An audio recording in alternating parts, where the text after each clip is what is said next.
very revealing. So tell them where they can find that. knowyourdragons.com. It's causing quite a stir. Yes. So apparently I am the model for basically almost all the dragons. So I had 10 of the dragons. There's 13. I had 10 out of 13. Dragons from the past that are still breathing fire on your emotional brain. I have 4 of them. So it does not mean you are damaged, but you might be wounded, right? From these dragons that are breathing fire on you from the past. So apparently I am going to be your model for today. The wounded dragon. So here it is. The wounded dragon. So we are, let's show the people on, social media. The little wounded dragon. He's really cute, but really sad. And that's the dragon that was born out of trauma. So when you had the near drowning episode, when you were 2, when you were left at home alone and you couldn't find anybody and had to dial 911. No, I called 0, but called 0. When your uncle was murdered, when you were assaulted, right. When you were when you put it like that, molested. When you put it like that. Someone says like dragon tales for grown people. Right, yes, exactly. It's like how to, we're doing how, instead of how to train your dragon, we're going to do how to tame your dragons. So people say they're having trouble seeing it. So let's see if I can put it up. Wounded dragon. The arrows that, and almost everybody has had some wounds, trauma right? At some point, but sometimes it comes and sticks around. So in each of the dragons, we talk about their origin story or how they were born. And for this dragon, is you experience some trauma, physical, emotional, or sexual abuse. I just really quick, you got me this for Christmas. I did. It's a dragon. It's a little it's a dragon. It's so beautiful, but it's a dragon. So he got me that. So apparently he's trying to tell me. See, just to show people. See my dragon. So it's just to remind me. They're also born out of intense stress, such as being in a fire or flood, being assaulted, or being in an earthquake. So those of us that live here in Southern California, I've actually was in the 1970 earthquake. But on the East Coast, there's hurricanes and there's tornadoes in Texas. But I remember the earthquake. I think I was 16 or 17, and I was 16, and it was 6 o'clock in the morning. The house is shaking like crazy because we were not very far from the epicenter. Right. And my sisters, I have 5 sisters, they were all screaming. That was probably more traumatic than the earthquake. And my dad comes out and goes, "Don't worry, it's just an earthquake." And the screaming got louder. And then the next time, it was the 1989 quake up in the Bay Area. I was doing a family therapy session, and this couple is yelling at each other in my office. And then the building starts to shake. And I'm like, you people need to settle down. The wounded dragon can also start if you've been bullied or you've been teased. And you were bullied in high school, where people started talking about you doing trashy things when you weren't. Right. And that must have been just horrible. It was painful for you. Yeah. So what triggers this dragon to breathe fire on your emotional brain? Any past trauma reminders. So smells, sights, sounds, anniversaries of the accident, death, divorce, breakup, being fired. So sort of anything. And music. So sort of anything that reminds you of or triggers you to feel, again, unsafe, or like the world is not a safe place.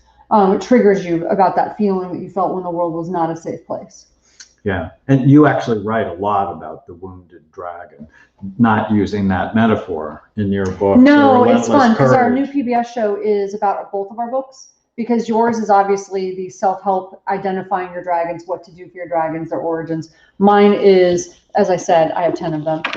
Mine is the actual, like, this is what happens to a person who has these dragons. You have to hold it So this is what happens. Now, great reviews, 4.9 out of 5 stars on Amazon. If you've gotten the book, please leave a review. Thanks, I think would be great. But coming February 27th, nationwide, our 15th public television special, Overcoming Anxiety, Depression, Trauma, and Grief.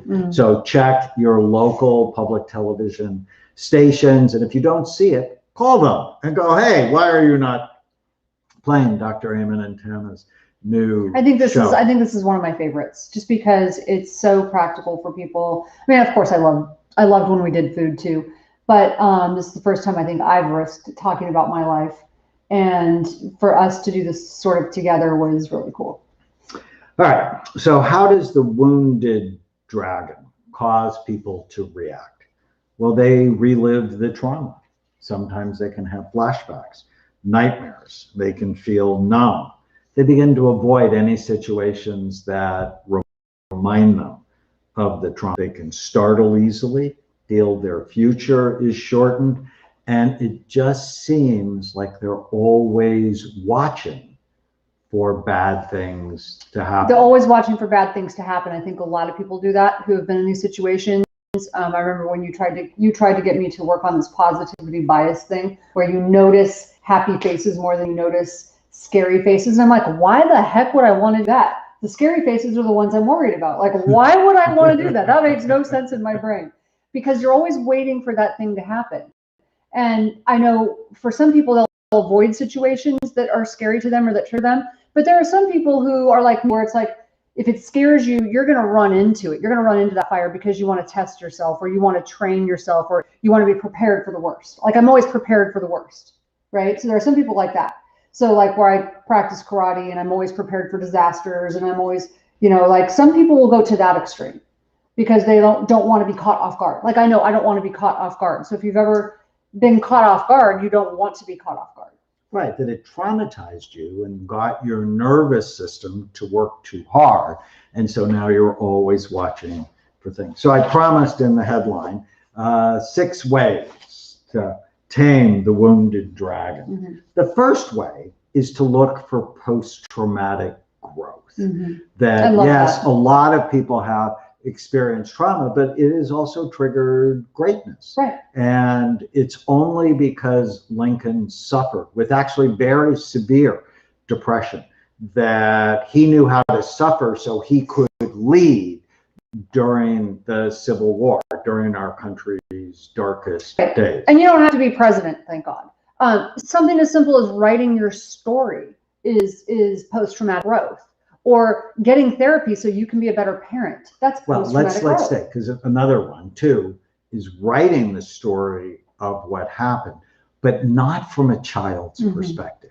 Writing the story from an adult's perspective. And when you wrote The Relentless Courage of a Scared Child, in large part, it was therapeutic for you. Very therapeutic, and helped me reprocess it as an adult, because when you experience it as a child, which is way bigger, way scarier, way more traumatic. As an adult with more skill, I've gotten more training, more help, more strategies. I have now been able to reprocess that as an adult. And also, by the way, I've been able to interview people and get a more well-rounded picture. And so there's more forgiveness. One of the main themes in The Relentless Courage of a Scared Child is it's easy to call people bad. It's harder to ask why. Behavior's complicated. And so one of the sort of main villains in the book, your uncle, who is a heroin addict, well, when you really understood his whole story, he also becomes one of the heroes. Yeah, it's a really cool thing. It's a full circle moment. He becomes one of my mentors. And that's a really cool thing. Yeah. So post-traumatic growth, what did you learn that's good that you can take out of it? Did you have some spiritual ahas? Did you see new possibilities, an appreciation of life? Did you relate to other people better? Writing your story from an adult perspective, this is so helpful. 3, EMDR. Oh, so helpful. Eye movement desensitization and reprocessing.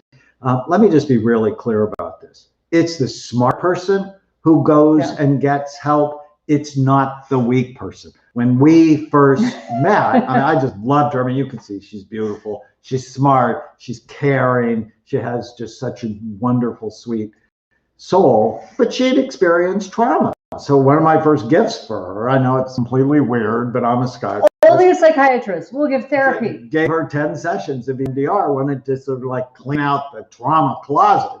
And I thought it was ridiculous. I did not want to do therapy. Wasn't going to go listen to a bunch of psychobabble. Was very hard charging ICU nurse. I'm fine. Fouled up, insecure, neurotic, and emotional. But I'm fine. But it turned out to be the best thing I ever did for myself. Well, that you did for me. There's bridging techniques. So that's 4. I explain them in Your Brain is Always Listening. So super simple. What are you thinking and feeling? Go back to the first time you were having those thoughts or feelings. It's so quick, but so powerful to realize you can separate now from before, right? Is this now or is it before? And so I talk about disconnecting the bridges from the past.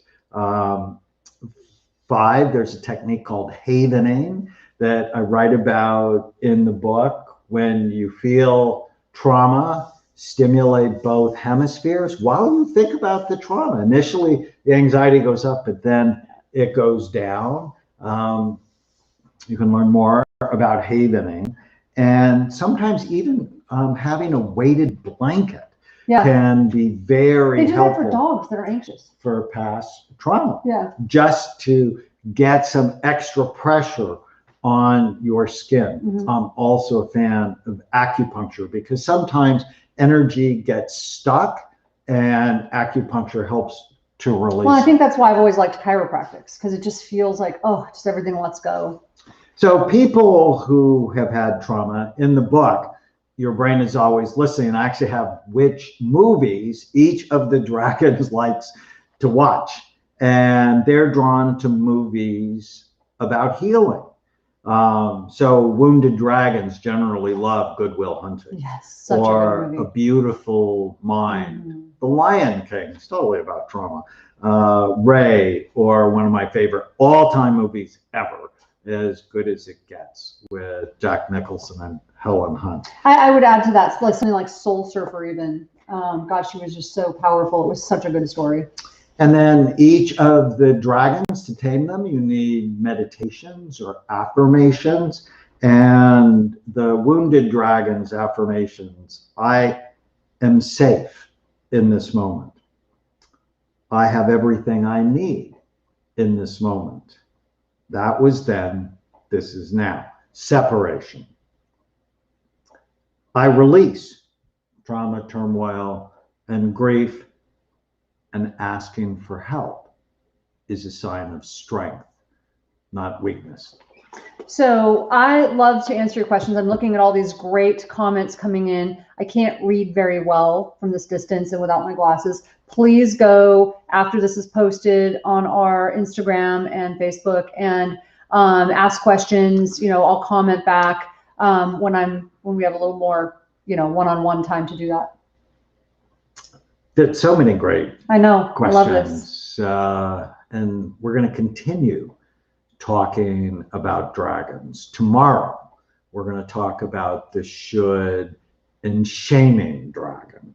It's so common. There's so many cultures where that dragon just breathes Well, fire. And if you've experienced a lot of trauma in the past, the should and shaming, I don't know about the shaming, but the should, this idea that you need to control your environment because it was unsafe. It's like, I know there are so many times where I feel like, okay, you should do this, I should do this, we should do this, because it needs to feel safe. And so it needs to feel controlled. So when things start to feel out of control for me, that's when that gets triggered big time. So we'll talk about, all of that. Like, why do people get triggered with that should and shaming, and how do we manage that? So more dragon taming to come. Hope you have a safe, happy wonderful weekend.